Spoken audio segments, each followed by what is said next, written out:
Ladies and gentlemen, it's me again, Plank, and you're here with another episode of He's Got a Knife. Today we're going to do something a little different. My apron's a little askewed here. Today we're going to do something a little different. I have really been into this book. Wait, I should have had it prepared before I got in here. Ah, it is called The Sous Chef's Indigenous Kitchen. And it's very interesting. It's about Sioux native cooking recipes pre-colonialization of America. So it got me thinking about a lot of the local ingredients that come out of the area and stuff that we don't use as much as we used to. Now, today's episode, I'm going to be making barbecue sauce based off of some of the ingredients that I did find in here. But obviously, I'm going to skew a bit more and get a little bit more fancy. I won't be sticking exactly to this book. But a couple of these ingredients that I'm going to be using native to the Americas will be blueberries and sumac. There is an edible version of sumac other than poison. So we're going to be using that to work with. Barbecue sauce is pretty easy, relatively. Um, it all starts with a base. Yeah. Most barbecue sauces have a vinegar base and they work from there. So they add vinegar plus tomato sauce plus salt, pepper, spices, things like that. So number one, you're going to need a type of vinegar that you think that's going to be good for your dish. I'm going to be using apple cider vinegar for this. Again, this is kind of a base. So you can play around with this as much as you like, obviously, because there's a billion different barbecue sauces out there in the world. But I hope after watching this, you get a general idea as to how to make barbecue sauce and with fresh ingredients. Yeah, because obviously the big companies they use whatever, I have no idea, powdered stuff to make their product. Whereas here I'm going to be using fresh ingredients. And really the biggest thing that you're going to the most tools you're going to need is a blender and a knife. Yeah, and a small pan. So without further ado, let's hop into this. One more thing to note. While I put this book up, because I'm using peppers with this dish, I will be wearing gloves. I highly suggest other people wear gloves when handling hot peppers. And I have sadly reached the age where my eyesight is giving up on me and I officially have to wear glasses all the time. I didn't start this episode with my glasses on because I get a really bad glare from the light, but here it goes. Look at him, even more handsome than before. You didn't think it was possible, did you? But voila. All right, let's get this started. I'll move my chair out of the way. Get things together here. I want to get my cutting board adjusted.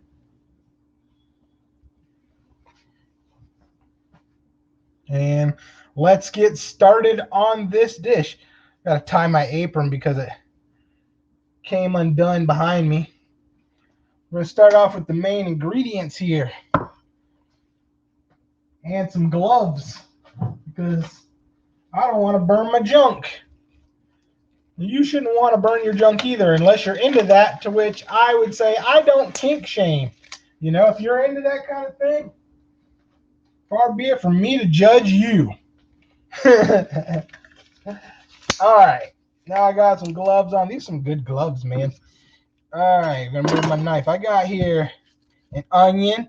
So check this out. This onion came from my local farmer's market. I went out and about to the local farmer's market in Bloomington, Minnesota. It was a really nice little thing and got some onions. I got some other stuff, but it was pretty neat to see what kind of things grow out here. I think I will try to incorporate more of the local stuff that they grow out here into some of these episodes. I have a red pepper, a standard red pepper. Yeah. Then we have here, this is a Fresno pepper. Okay. Now for the true heat, some habaneros, a little bit of garlic. Yeah. And for our main event, got some blueberries. Yeah. So let's get this started. Yeah. You're going to need a small saucepan. Yeah. Very simple stuff. You're going to rough chop everything. This is going to be a reduced situation. If you decide to go a hotter peppers than what I'm going with, Falchion is a huge fan of ghost peppers. And when I initially asked him what kind of peppers he liked, he immediately popped off with ghost peppers. And I was like, well, I can't have that in my house. Because cooking with ghost peppers, you're going to need ventilation. Yeah. You're going to need a lot of ventilation, and you'll probably need a gas mask because it's pretty powerful stuff. So if you're cooking with these peppers, you know, be careful cooking these. Even this, which I didn't think was super hot, it does have a kick to it because of the habaneros, but the heat doesn't like linger forever. But even this, breathing in the habaneros, it kind of makes you cough. You know, it's got a little bit of heat to it. We're gonna get ourselves a nice red onion here. I mean, red pepper here.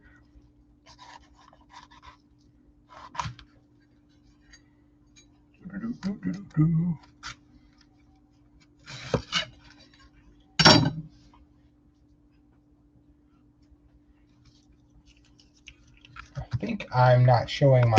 There we go. So we're just going to give this a rough chop.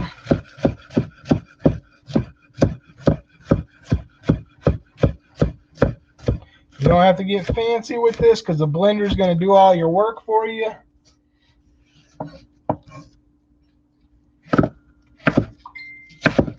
Somebody's pinging me. It's probably my wife checking on me. I'm going to throw this into the pan.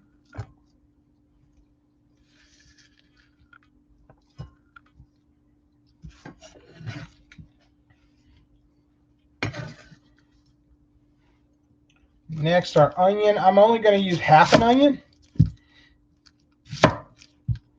And this batch is going to be small, so I'm not going to use the whole thing. You know me, I like to work with these small batches.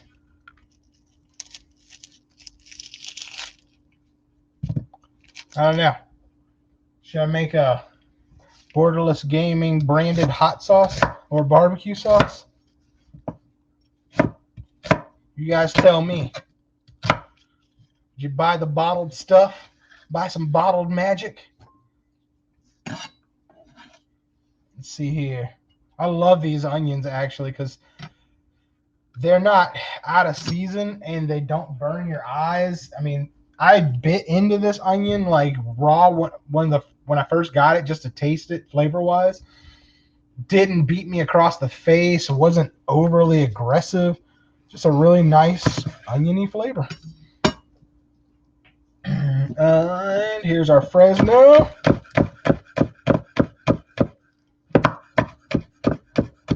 Again, just a rough chop. Nothing crazy. If you want to try to ease down on the spice a bit, you can de-seed these, but I'm not going to do that. I got to figure out a way to get this to Falchion. Here's my habaneros.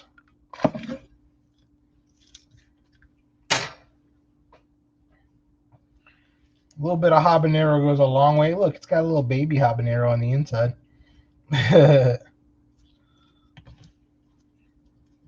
one had a little baby in there too.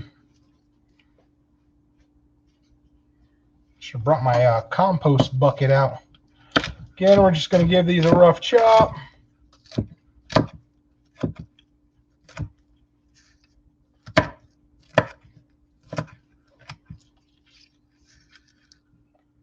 Try to look for stuff in your region that grows, you know. So here I have my peppers and onions. Now I'm going to add my blueberries. I'm going to just add about a half a packet.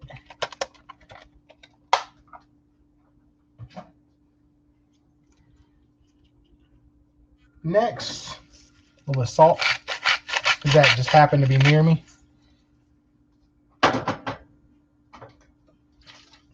Apple cider vinegar.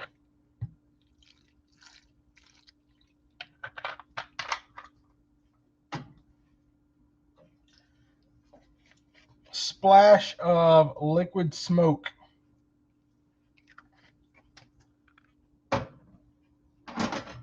A splash of Worcestershire.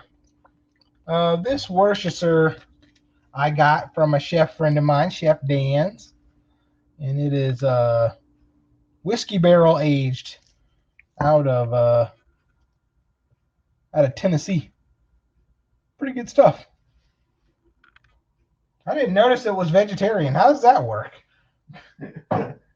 All right. Next, we're going to add some ground sumac, if I can hold it still. It's not going to catch that label. Ground sumac. I want a little bit of that. You ever wonder what sumac tastes like? It's got kind of a lemony flavor to it. A little tart.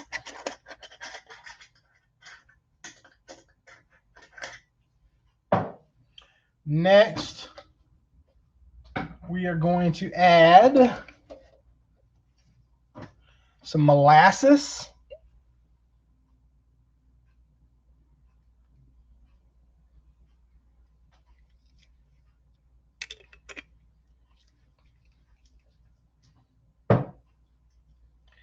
And I'm going to add some pomegranate molasses.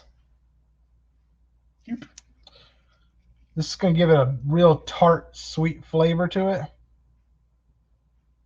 A little bit goes a long way.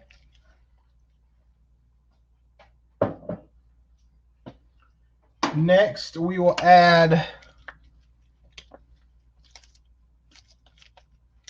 some tomato paste.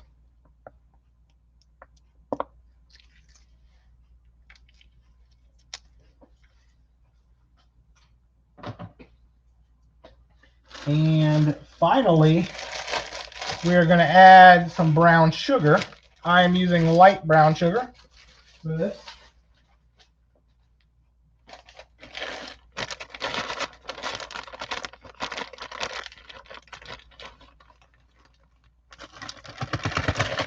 I know it seems like a lot, yeah.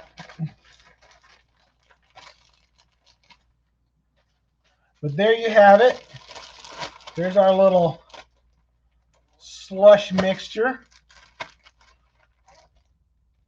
This is going to go on a medium heated stove and let it reduce down over time. It's going to take about 30 minutes to get this and make sure that your peppers and your blueberries and whatnot are all broken down in there. Yeah. I'm going to kind of mess with this a little bit. There we have it.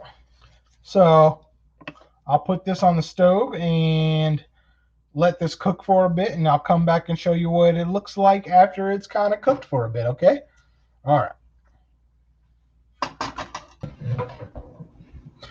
Okay, so we're back with our barbecue sauce, and after I don't know, probably like 40 minutes.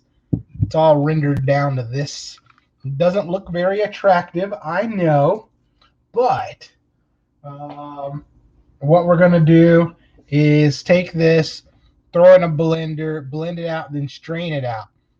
Yeah, I just want to show you that the berries and stuff, they just like really rendered down. You can see the level, the height level of the sauce, how much liquid has come out of it. Yeah. Let it cool down though once you pull off the stove, because you don't want this hot gooey stuff blasting you in the face accidentally. So let me get some gloves on here.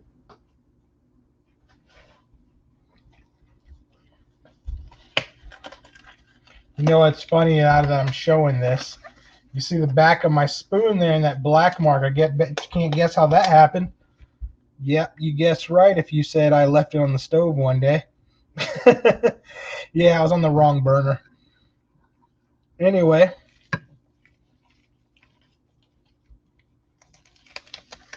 let's get this together.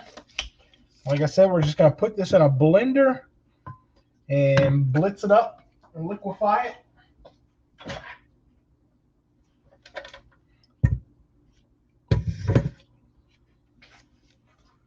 Yeah.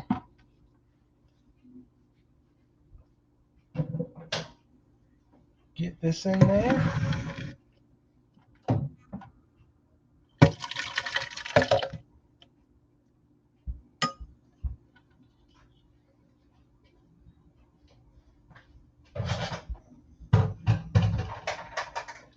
It's a lot easier if you use a non-stick pan. Yeah, easier to clean up. Don't forget, again, this is hot, so please be careful. I'm going to blend this off camera for a couple of seconds. Get this thinned out.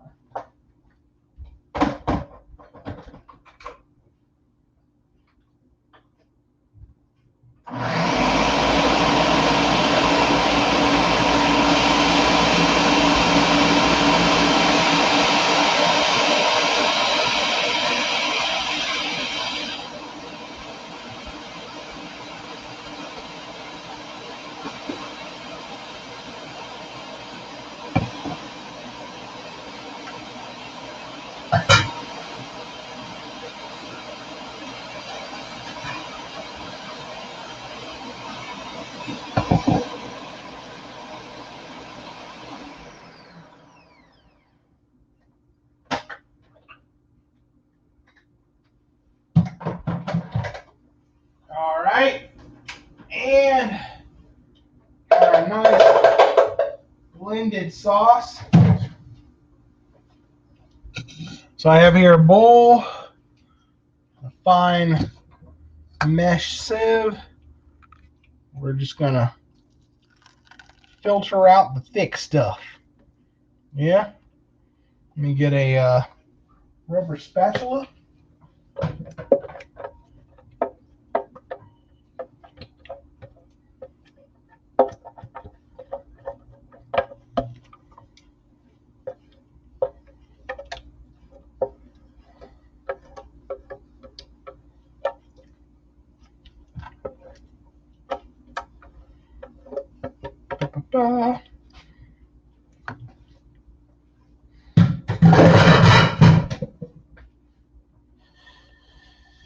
All right, and then we're just gonna stir this down to get it to separate out.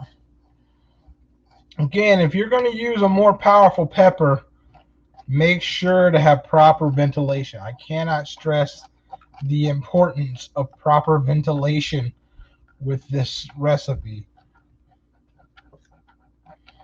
Maybe you want to get fancy and use some of those dried peppers that you get in the Spanish section of your grocery store.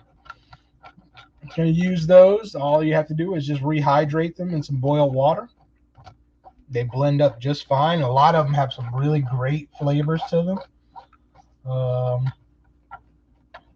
You can also do this with frozen fruit if you wanted to. I just find that fresh stuff doesn't have anything extra added to it. I will take a hint from Uncle Roger. If you have some MSG, throw it in there. I actually do have some MSG. It's funny that MSG has such a bad rap here in the US when it's in everything. Like, it comes naturally in everything, or most things that we think are delicious. I don't know why everybody is so anti-MSG, but there you have it. It's delicious. Again, we're just letting this drain through a sieve. I have a little bit left over from a batch that I did earlier to test this with. I always do my kitchen science before I show you guys. I know it always looks like I'm unorganized, but I promise I've at least cooked these recipes at least once.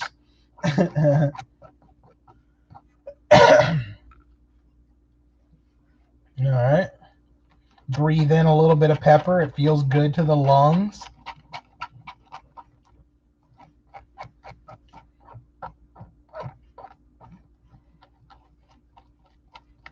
You can't really see it from where I'm standing, but a lot of this is drained out.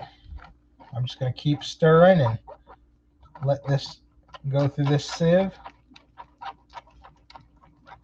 Maybe you're fancy and you have a chinois at home. I wouldn't try to do this with a coffee filter. I think that this sauce may be too thick for a coffee filter to push through.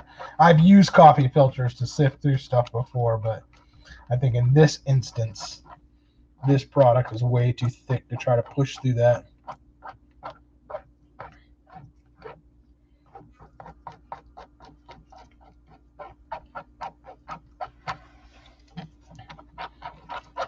Let's see here. And because there's vinegar in this, technically should last quite a bit. Since vinegar is a natural antibiotic.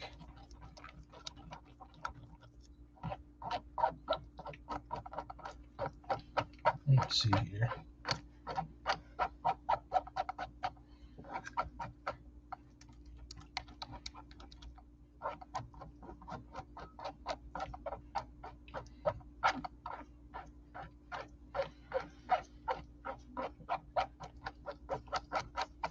So again, the barbecue sauce base typically is vinegar and tomato sauce, or tomato paste, or tomato sauce.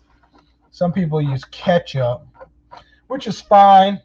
I have no problem with using ketchup as part of your base. But you have to be mindful that ketchup has spices already in it. So, when you're adding spices to your dish, be mindful that ketchup has salt in it. Yeah, you don't want to over salt your dish, or ketchup has pepper in it. You don't want to over pepper or stuff like that. Some ketchups can be more bold than others, and they can kind of stand out a lot more than you want them to.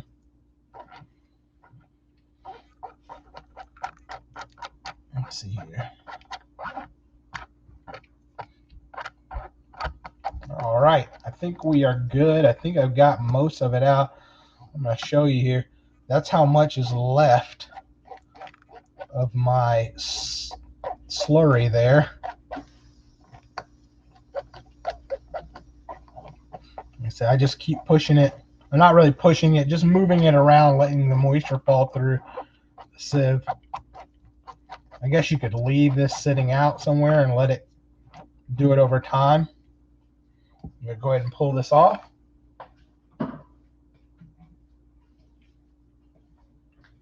And there you have it, folks. absolutely gorgeous. Can't really tell from this video, but it's a very purple sauce. You want it to coat the back of the spoon, which it's doing. Look at this. Perfect sauce consistency. Woo! Nice kick to the back of the throat, but the heat doesn't beat you over the head, which is really nice. And it doesn't linger for a long period of time. It doesn't get stuck to your face and then you're burning and melting for ever because the oil is stuck to your face. Yeah. Let me get something. I want to actually move this to a jar. I made some earlier. Add this to it.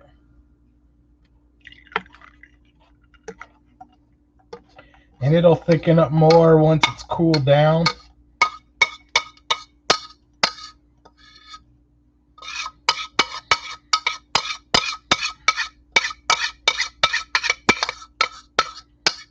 And then I'll show you what I did with it.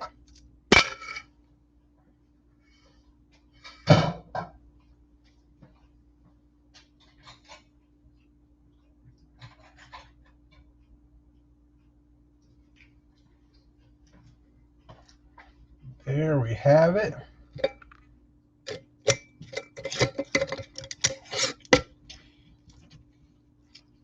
There we go. Nice, yeah. Good looking sauce. Like I said, really good tasting sauce. And there we go, glistening in the sun. I mean, in the false light. Let's move that. These are my chicken wings that I cooked and lathered in the sauce. Super good. I don't know if that's going to focus in better. There we go. That's the butter spot, apparently. There you have it, ladies and gents. That's blueberry habanero barbecue sauce. I hope you enjoyed and try this at home. Let me know what kind of combinations you come up with. I actually thought pineapple and mango would be some really good flavors to add to this, or to add to a barbecue sauce. But let me know what you come up with. All right. Thanks again for watching. Please, if you could, click, give me a like and subscribe like everybody else, out there in the world. Thank you, Borderless Gaming, for giving me a home to display my art. Make sure you check the guys out, Geek and Falchion, with the Borderless Gaming show typically on Sundays. Again, that's Borderless Gaming GSA. You can find me on Instagram as Plank909. And you can find me on Twitch at twitch.tv/PlankGJ. Again, thank you for watching, and I hope you enjoy. Have a good one.